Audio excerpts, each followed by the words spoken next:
Wahid Isnani Selatan. Oke, mungkin bisa dari perkenalan dulu ya Sat ya. Iya. Mungkin min ismukum semua tentu alim atau tubadal fi ayi pasin mungkin. Oh iya. Ya, Bismillahirrahmanirrahim. Assalamualaikum warahmatullahi wabarakatuh. waalaikumsalam. Nama saya Doni Setiadi. Saya sebagai salah satu pengajar di mata pelajaran usul fikih kelas 3 dan kelas 4 dan sebagai asisten di kelas 6. Oh, berarti emang asisten ya di kelas 6. Itu mengganti apa asisten Ustadz siapa? Kalau nggak salah Ustadz Anang. Oh, Ustadz Anang. Berarti Ustadz Anang ini bil haqiqah mengajar usul fiqh di kelas 6B atau C? Kelas 6B ya. B ya. Iya. Kalau kelas 6C itu Ustadz Sultani ya. Jadi memang gitu. Oke. Mungkin ini mungkin dari kita mulai dari pertama dulu. Ini simpelnya aja mungkin kan pendidikan anak itu tentang implementasi pembelajaran usul fiqh berbasis hot kan. Kenapa anak milih pelajaran usul fiqh itu sendiri karena dalam menggunakan usul fiqh kan kita pasti perlu menganalisis gitu. Kita perlu mensintesis juga kan dari beberapa hukum-hukum kaidah usul fiqh, terus dari pelajaran tafsir, ada pelajaran Al-Qur'an, hadis itu kan kita sintesis kan saat. Nah, jadi kan ada kedekatan tuh antara usul fiqh dan ini ya. Mungkin kalau yang dipahami dari pondok sendiri mungkin yang sampai ke antum gitu saat antum hingga akhirnya antum mengerti menurut hemat antum itu hot itu sendiri apa sih Sat? Nah, terus kenapa seberapa penting itu Sat? Seberapa penting hot itu diterapkan di pembelajaran usul fikih? Ya. Sebenarnya kan HOTS itu adalah kelanjutan dari LOTS. Kalau di jenjang sistem KMI itu kan ada masa pembelajaran kurang lebih selama 6 tahun. 3 tahun pertama itu menggunakan sistem LOTS. Yang 3 tahun keduanya kelas 4, 5, 6 itu menggunakan HOTS. Nah, tadi saya sampaikan saya mengajar di usul fiqh kelas 3. Kelas 3, kelas 4 dan kelas 6 sebagai asisten. Ketika saya mengajar di usul fiqh kelas 3, maka yang saya terapkan di situ adalah lebih banyak kepada ranah hafalan dan pemahaman. Berbeda ketika kita masuk ke dalam atau mengajar di usul fiqh kelas 4, 5 ataupun kelas 6, maka itu ranah hafalannya dikurangi dan dalam pengajaran pun bukan saya yang terus berbicara, tetapi anak-anak pun kita ajak untuk berpikir. Dalam artian di kelas 4, 5, 6 itu kita sudah mulai mengajak siswa ataupun santri untuk belajar menganalisis, berpikir bagaimana seperti ini. Dan usul fiqh itu kan sebenarnya pembelajaran yang belajar tentang alat untuk menganalisis sebuah hukum atau menganalisis sebuah perkara untuk menemukan hukum.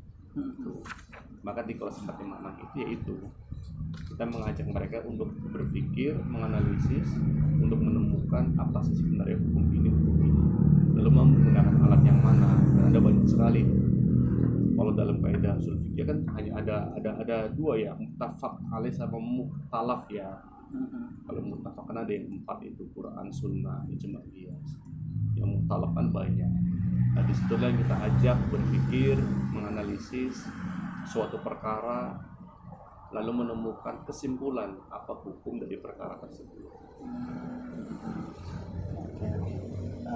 Mungkin kalau antum sendiri mengajar di sini dari kapan sih? Saya mengajar dari tahun 2013 ya, pertama atau 14 ya? 13 ya. Awal. Itu sudah langsung mengajar mengajar usul fiqh? Belum. Kan tahun itu kan baru ada kelas 1. Oh iya, belum ini ya. Belum. Berarti baru mulai mengajar usul fiqh ketika mereka kelas 3 atau baru ada usul fiqh kelas 3 ya? Iya, kelas 3. Tapi saya kurang tahu tuh, saya pasti belajar apa enggak. Tapi yang mulai ngajar ya udah berapa 4-5 tahunan ini mungkin. Kalau untuk usul fiqhnya udah 4-5 tahun ini sendiri. Oke. Selanjutnya mungkin tentang ini saat kalau misalnya di luar itu kan biasanya ada pembuatan RPP saat kalau di sini kan namanya IDAT ya, IDAT tadris lah. Nah dalam pembuatan IDAT tadris itu antum membuat IDAT itu berbasiskan hot juga nggak saat? Maksudnya ada basis yang harus dia ini dalam IDAT itu ada unsur hotnya gitu. Nah kalau misalnya ada, kira-kira apa yang sangat penting untuk diperhatikan ketika membuat IDAT tadris berbasis hot itu? Saya ketika membuat IDAT itu yang pertama materi. IDAT itu kan kalau bagi saya adalah rangkuman dari materi. Jadi hanya sebatas membuat keyword ya, poin-poin penting yang akan disampaikan. Jadi kalau dalam artian host atau enggaknya, saya kira IDAT itu belum mencerminkan apakah IDAT itu host atau loss. Dikatakan host atau loss itu akan terlihat ketika guru itu menyampaikannya bagaimana. Iya, IDAT kelas 3 dan kelas 4, 5, 6 tidak jauh berbeda karena memang yang didiskusikan itu adalah poin-poinnya saja. Nah, disitulah ketika guru menyampaikan itu baru dia menyampaikan antara kelas 3 dengan kelas 4, 5, 6 itu berbeda penyampaiannya. Ketika kelas 3 itu adalah menyampaikan kita sebagai apa ya bahasanya, man of show ya, maksudnya kita yang melakukan semuanya, kita yang mengajar, kita yang menjelaskan, kita yang analisis, anak-anak tinggal hafalkan aja gitu. Ayo hafalkan ini, paham nggak ya? Tapi kalau udah kelas 4 kan berbeda. Kita hanya mengajak. Kita sedikit berbicara karena memang mengajak siswa itu untuk berbicara dan berpikir. Berbeda itu. Oke. Selanjutnya Ustaz, mungkin ketika untuk pembelajaran atau membuat RPP untuk pembelajaran gitu maksudnya, itu antum biasanya menggunakan model pembelajaran seperti apa Ustaz? Kayak misalnya kan kalau model pembelajaran yang berbasis hot itu kan kalau secara teoritisnya kan biasanya dia menggunakan metode tanya jawab, heuristik atau diskusi. Atau kayak yang diskusi. Saya pertama diskusi, yang kedua karena di kelas 6 itu kan kita sediain multimedia. Kita bisa memperlihatkan salah satunya itu saya suka ceramahnya Gus Baha itu. Gitu. Maksudnya mengajak mereka berpikir seperti ini, seperti itu, atau beberapa ulama-ulama lain yang memang cara berpikirnya, cara berlogikanya itu berbeda dengan ulama-ulama kebiasaan. Itu yang saya terapkan di kelas saya. Jadi anak-anak ngelihat ini disesuaikan dengan materinya ya pasti. Materinya apa ini? Ini. Oke, kita nyari materi, coba nonton YouTube video ini. Apa yang kalian dapatkan? Bagaimana cara berpikirnya ulama ini gitu. Kadang diskusi itu bagian dari diskusi. Cuma diskusi itu diawali dengan prolog ya, apa ini. Berarti antum memantik mereka untuk kemudian berpikir. Ya. Biasanya antum memulai itu dengan pertanyaan juga nggak? Kayak misalnya kemarin kan anak udah wawancara dengan kelas 6 juga yang kebetulan diajar sama antum segitu itu sebagai pembaca Nah katanya antum itu sering mungkin kalau secara teorinya itu ada bahasanya disequilibrium gitu, dimana membuat siswa ini jadi menanyakan sesuatu, jadi mereka tertarik untuk menggali sesuatu Nah antum sering melakukan seperti itu berarti itu gimana biasanya antum kasih sesuatu yang meragukan itu dalam bentuk seperti apa itu? Misalnya dalam contohnya mungkin kasus rokok atau apa tadi misalnya? Iya, rokok memang saya sering berbicara tentang rokok. Ya rokok itu kan sesuatu yang tidak dikatakan haram, tidak dikatakan halal juga ya. Itu kan ada dua sudut pandang dan beberapa ulama kan juga berbeda pendapat. Rokok, bunga bang, itu sesuatu yang diperdebatkan. Berarti sesuatu yang diperdebatkan itu antum beri pernyataan biar mereka ragu, terus akhirnya mereka mencari itu ya. Mencari, mereka berdebat dengan sendirinya. Iya. Itu memantik mereka berdebat dengan sendirinya dengan argumen mereka masing-masing, dengan apa yang mereka pahami gitu. Disitulah yang ingin saya tanamkan di mereka, bahwa usulul fiqh itu adalah sebuah alat untuk menemukan sebuah hukum. Nah, tergantung kita menggunakan alat yang mana, pendekatan yang mana. Pendekatan yang berbeda itu bisa menghasilkan kesimpulan yang berbeda pula. Benar. Itu yang saya tanamkan. Maka di dalam perbedaan ini tidak bisa mengatakan bahwa saya paling benar atau dia yang salah gitu. Karena banyak sekali pendekatannya gitu. Berarti itu tadi saya dalam mengintegrasikannya.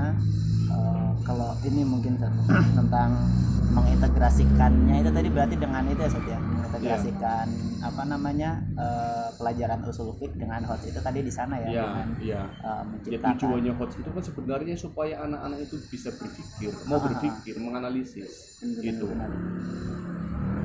Kalau HOTS itu kan kita menyampaikan apa yang dalam buku, letter sampaikan aja, itu kelas 3. Kelas 3 itu ya akhirnya hafalan. Tapi kalau kelas 6 kan nggak bisa seperti itu.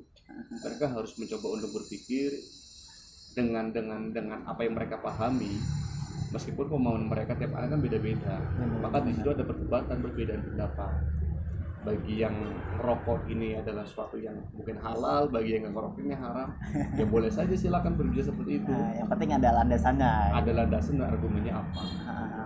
Berarti peran guru di sana berarti memberikan ini gitu ya Sat ya. Ibaratnya ketika mereka argumennya kurang tepat, antum yang ibaratnya meluruskan gitu Sat ya. Menengahi gitulah ya, mungkin kalau mereka beloknya terlalu jauh atau yang ini lagi gitu. Oke, selanjutnya Sat, mungkin kan kalau misalnya di HOT itu kan secara teori itu kan ada yang namanya itu Sat, yang kalau di bawahnya itu kan lot Sat, yang menghafal terus memahami, nah mengaplikasikan itu masih HOT Sat. Terus kalau yang di atasnya kan ada menganalisis, terus mensintesis, mengevaluasi dan mengkreasikan paling tinggi kan Sat. Nah ini dalam selama pembelajaran antum atau ketika antum membuat idat itu kira-kira ada nggak saat antum memberikan pelajaran itu yang dia mengajarkan pembelajaran berbasis kreasi ini, mengkreasi atau C6 itu? Saya kira kalau di pelajaran usul fiqh untuk mengkreasikan ada ini belum ya. Itu berarti dalam ranah mustahid ya. Ya mereka hanya sebatas menganalisis saja. Mungkin dalam bentuk ini kan paper atau makalah gitu. Enggak, belum ya. Itu kan ada ini sendiri di Fathul Qutub itu ada mereka ada tempatnya masing-masing. Berarti di situ ya Sat ya. Yang kita lakukan ya hanya sebatas mengajak mereka untuk berpikir, menganalisis itu. Berarti masih sebatas C4 dan C5 menganalisis dan ini mensintesis itu ya Sat ya. Oke, selanjutnya mungkin tentang ini Sat.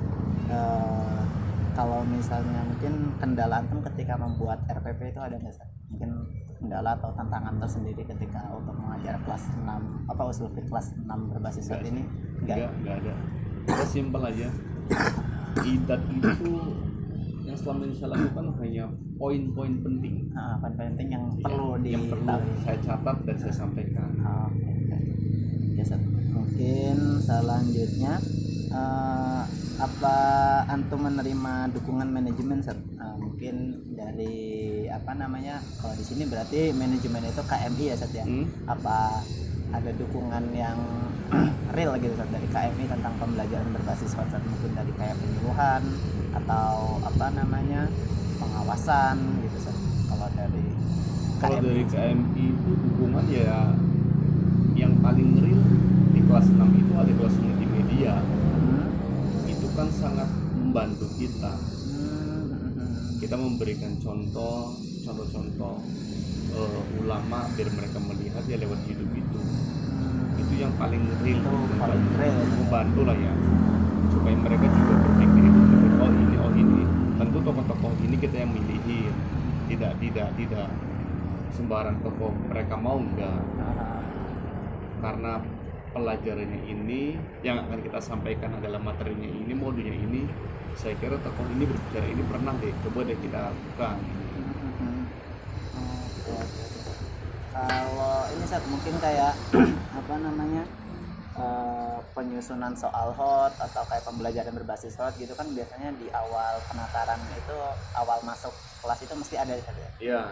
Berarti kayak gitu itu sebagai salah satu, menurut antum bisa dijadikan sebagai salah satu bentuk dukungan ini cukup nggak? penyusunan soal. Itu kan kalau di IDAT kan ada namanya tatbik gitu. Jadi setiap kita selesai belajar itu kan mengajar diakhiri dengan tatbik soal. Ya tadi sama-sama ini ya. Karena memang hot, soalnya pun soal yang menganalisis. Soal menganalisis itu ya berarti soalnya yang deskripsi ya, mendeskripsikan sesuatu. Apa pendapatmu? Intinya apa pendapatmu? Berarti di tatbiknya itu udah langsung apa pendapatmu gitu Sat ya. Langsung menanyakan, nggak lagi bahwa, nggak lagi utkur gitu ya Sat ya. Oke. Selanjutnya Sat, mungkin ini Sat. Apa saja peran guru selama pembelajaran berlangsung dan kira-kira mana yang lebih dominan atau yang lebih aktif Sat, antara guru atau murid ketika pembelajaran berlangsung Sat? Ini mungkin saya kira sama-sama harus aktif Pak. Guru itu memantik, murid itu menjawab. Nah, ketika gurunya dalam memantik itu tidak bisa memberikan sesuatu yang bisa diperdebatkan, maka murid tidak akan aktif. Itu akhirnya pinter-pinternya guru mencari masalah yang memang bagus untuk diperdebatkan. Di sini kita bukan berarti ingin mengajak mereka berdebat, tapi lagi-lagi ini pembelajaran mereka untuk berpikir, menganalisis bagaimana berargumen ya, gitu, berargumen yang baik dengan landasan-landasan atau pengetahuan yang mereka miliki gitu. Meskipun sesuatu hal ini adalah sesuatu yang bertentangan atau yang selalu diperdebatkan. Oke. Berarti peran guru tadi yang pertama sebagai pemantik ya saya, pemantik dan pembimbing ketika mereka mungkin terlalu melencengnya terlalu jauh gitu ya saya. Oke.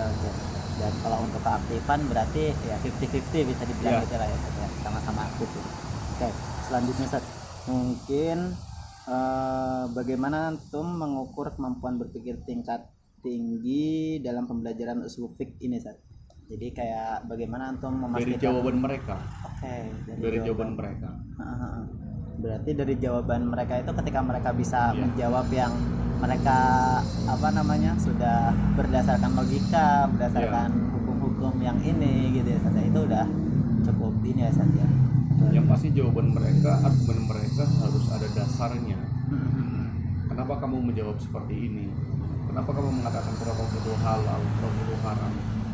Apa dasarnya argumentasimu? Oh iya. Berarti dari jawaban itu terlihat ya Sat. Oke. Kalau untuk adakah penilaian formatif? Berarti formatif ini kan pembelajaran penilaian yang dilakukan ketika pembelajaran Sat. Berarti tatbik itu tadi ya Sat. Penilaian formatif itu ada berarti berupa tatbik tadi ya. Yang itu kalau antum biasanya di awal atau di akhir Sat? Di akhir pasti. Di akhir ya. Di akhir itu berarti selalu diakhiri dengan pertanyaan untuk memastikan bahwa pelajaran atau materi yang sedang disampaikan itu sudah dipahami. Pertanyaan itu di awal. Pertanyaan itu di awal. Iya, kan saya mau mantik gitu. Pokoknya di awal, kesimpulannya yang di akhir. Kesimpulannya nanti di akhir gitu. Closing statementnya. Berarti dari apa yang dibahas terus nanti di ini closing statement itu ya Sat ya. Terus nanti memastikan mereka pahamnya itu paham atau enggaknya itu dari mana Sat? Kan tadi dari perbedaan pendapat itu akan saya simpulkan. Iya kan ada diskusinya tadi ya Sat ya. Ketika mereka udah menjawab berarti mereka bisa argumentasikan bahwa mereka paham gitu Sat ya. Ketika hanya diam semua berarti belum pada paham nih gitu ya Sat ya. Oke. Selanjutnya Sat mungkin kalau untuk mengevaluasi pembelajaran usul fiqh berbasis saat ini Sat, kira-kira mungkin antum pernah ketika ngajar dan hasilnya masih belum sesuai Sat. Nah, kira-kira antum mengevaluasinya seperti apa? Ya pasti ada pernah. Biasanya itu kan karena kita kan di sini kan bukan hanya mengajar saja ya. Iya benar. Ada banyak tugas-tugas lain di bagian-bagian. Karena kesibukan bagian akhirnya kurang mempersiapkan diri untuk mengajar itu ya. Yang harus dilakukan yang tadi mempersiapkan diri sebaik-baiknya. Ya sama dengan kayak orang mau ceramah lah. Mau ceramah kalau nggak ada bahan juga pusing kan. Iya betul. Mengajar kalau nggak mempersiapkan diri nggak pernah baca juga pusing juga ya. Benar. Itu salah ya ceramah ngomong depan murid itu ya gitu ya. Berarti evaluasinya dengan melakukan persiapan yang lebih ini tadi ya. Lebih matang. Selanjutnya apakah antum melihat ada perubahan yang signifikan gitu Ustaz, dari santri ketika mereka melakukan pembelajaran berbasis usul fiqh berbasis hot ini Ustaz? Kira-kira ada mungkin pola pikir mereka atau proses Yang pasti berpikir mereka lebih suka diskusi, lebih suka berdebat. jadi mereka Ya. lebih senang berargumen gitu Ya. Ustaz, berani untuk berargumen gitu Ustaz, Ya. yang berdasarkan Yang ini pasti ya. itu. Itu yang terlihat jelas ya Ustaz. Oke, berarti dalam mengartikulasikan mereka jadi lebih baik ya Ustaz ya. Oke, selanjutnya mungkin yang terakhir Ustaz, apa kendala dan tantangan atau gimana ya Ustaz? Halangan mungkin Ustaz yang antum, ibaratnya kesulitan yang antum rasakan atau mungkin tantangan yang antum hadapi ketika pembelajaran berbasis SWOT, ketika mengimplementasikan pembelajaran SWOT berbasis SWOT ini. Tantangan maksudnya tantangan dari santrinya atau dari sayanya nih? Mungkin dari semuanya Ustaz. Boleh dari Ya, kalau santri. dari santri kan di sini kan tidak semua santri pintar ya. Itu memang semua tempat lah, tidak semuanya santri Benar-benar. pintar, ada yang santri biasa pintar, ya ada yang sedang-sedang juga.